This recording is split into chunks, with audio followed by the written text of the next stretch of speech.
Knowing how far you can travel on your e-bike's battery is one of the most important things you need to figure out. Knowing how far you can go on a single charge is really going to matter for those bigger rides. It's going to remove that horrible range anxiety out of the question and let you crack on with your ride. But it's not quite as simple as that, thinking that your battery will take you 50 miles on a ride. The elevation you climb, the amount of effort you're going to be riding in, or the trail conditions can make a huge impact on your range. So how do you work it out? Well, here's how.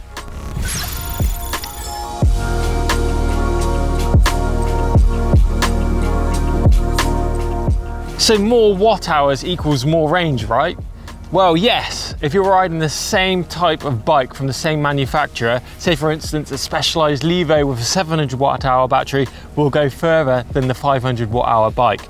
But if you're riding a bike from a different manufacturer with a 500 watt hour battery, it doesn't mean it will go the same distance, as the power from the motor and the torque figures will hugely affect this.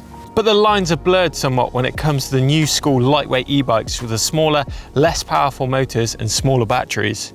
We've done previous tests where the smaller 320 watt hour battery in the Specialized Levo SL has beaten a 500 watt hour battery in the higher powered Levo on the same loop. This is down to the less powerful motor using less battery charge, but overall system weight plays a big part too. There are more and more of these lightweight bikes coming onto the market. We have bikes such as the new Jobii Rise, which is 16 kilos for the flagship model, 60 Newton meter torque motor with a 360 watt hour battery. Now Jobii say that this bike should have the same range as the Jobii Wild with the 85 Newton meter torque motor and the 540 watt hour battery. Weight is one of the biggest factors that will affect your battery life and your range. Simply put, the heavier you are, the less distance you'll be able to travel. But weight doesn't only apply to you, it applies to your bike too. So just stop and think about all those little areas you can save weight. Do you need those big heavy downhill tires? Do you need all that kit in your riding pack? Saving weight is going to give you way more range. So how much difference does weight make? Well, a 50 kilo rider, say on a Levo with a 700 watt hour battery, will probably be able to do about 10,000 feet of climbing, whereas a rider that's 100 kilos would probably do around half of that. Equally as important as weight is the power mode that you select to ride your trails in, the amount of assist that you require from your motor. Off. Yes, you can ride your e-bike with the motor switched off. If you're feeling fit, a lot of the newer models of motors don't have a lot of drag in the system. So yes, you can turn it off to get the ultimate mileage from your bike. Next up is eco mode. It says it on the tin, it's economical. This is the best way to get miles from your bike with a little bit of motor assist. You're not going to get a lot, but it is enough for most riding. Then there is trail mode. Again, for trail use, most trails can be ridden in trail mode. It's a good balance of battery and power. Then you have the big daddy, turbo mode. This is great for those big punchy climbs and to get the most power out of your motor. However, big power means big battery usage, so you're not going to get a lot of range from your battery if you're riding in turbo. eMTB mode, as used by the Bosch system, is a great mode to tune into. If you get out on a ride and try it in eMTB mode, then compare it to a ride that you've done in turbo mode, you should see a big difference in the range, and it should open your eyes as to what is possible with those lower power settings and utilizing the higher power settings too. But it's pretty simple. The more power you want from your bike, the less range you're going to get. Ground conditions can have a huge effect on the amount of range you're going to get from your e-bike. And it really is a great piece of knowledge that you need to bank on to enable peace of mind for those longer rides. In fact, Steve did a recent trip to North Wales where there had been many weeks of heavy rain and he suffered badly with range. Don't underestimate just how much of an effect it will have on your battery. It really is very significant.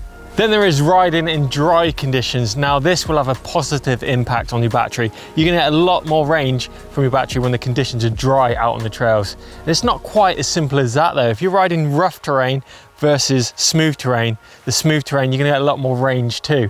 A freshly laid trail center versus a washed out, beaten up trail center, you'd be really surprised at the difference that you'll get in the range from your battery. We've done many videos here on EMBN on how your tyre choice impacts the amount of range you're going to get from your battery. In fact, there can be massive savings when it comes to tyre choice. We've calculated up to 10% more battery on a 15-minute climb on a soft compound aggressive tyre over a low profile harder compound one. More than this, a lower profile tyre would get you there much quicker as well. So you could potentially get around 1,000 feet of climbing more than you are getting on your standard tyres that you're running at the moment. So tyre choice is definitely key, as is tyre pressure. Now a harder tyre will give you more miles, but it may compromise that comfort of the ride too. And also a softer tyre is going to provide more comfort, but it will affect the range. Just try and get that perfect balance.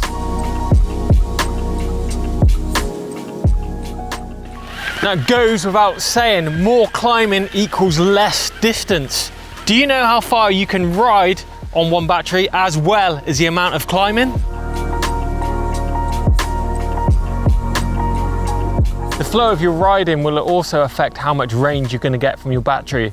A rider that is using the correct power modes, using the correct cadence and using his gears and using the flow of the trail will get more range from the battery than the rider that is stop-start on the trail and using incorrect cadences and using the wrong gears to conquer that trail.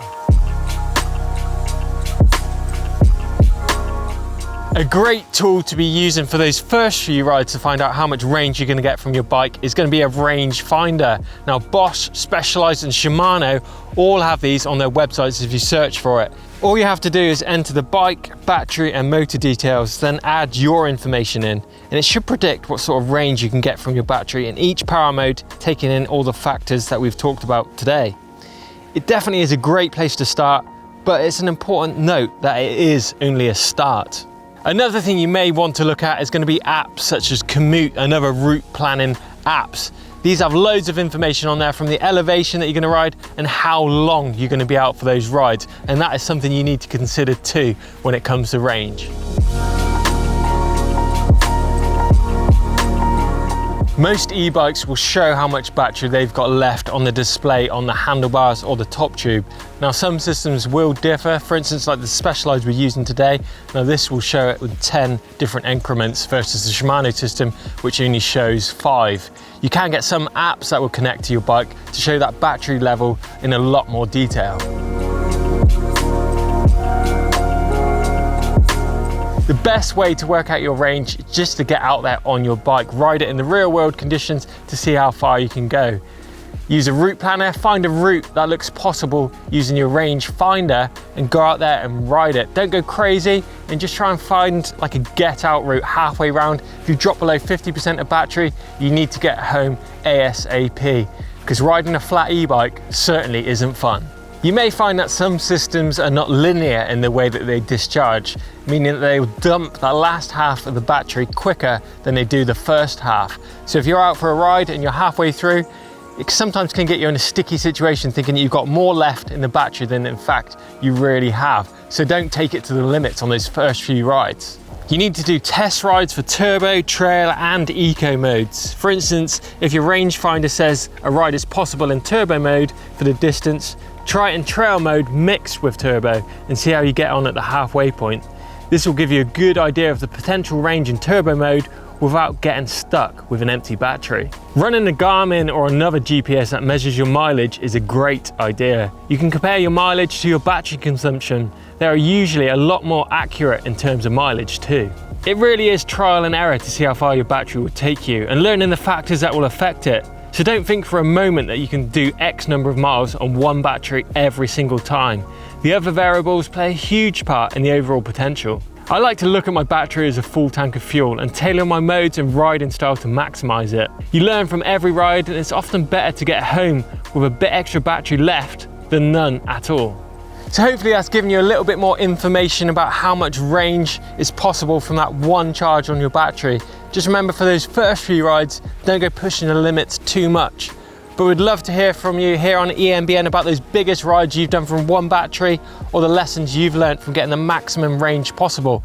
Or maybe if you've got a horror story about running out on a ride on a flat battery. Give us a thumbs up if you've enjoyed it. Make sure you subscribe to us here on EMBN and give us a find and a follow on social media too. Thanks for watching and make sure you get that max mileage.